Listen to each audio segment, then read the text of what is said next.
Hello friend, आज देसी style में बनावा चिकन दम बिरयानी देसी स्टाइल में।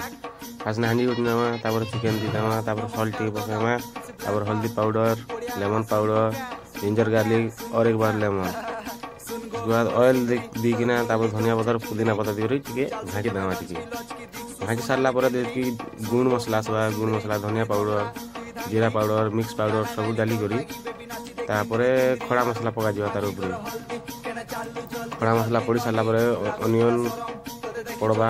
अनियन पड़ला घाटी कर ऊपर दही दी करी टिके चटपटा टाइप रोटे घाटी दी करी ढाकी देवार अच्छे। तापर आर गोटे हांडी नहीं करी है पान डपकु थवार अच्छे। डपकी सारा पर खड़ा मसला मन जितकी जहाँ अच्छे सब पकई दी करी धनिया पत्तर पुदीना पत्तर पकई दी लेमन टिके जस्ट पकई दी छानी दी करी तार ऊपर चौल पकई देवार अच्छे।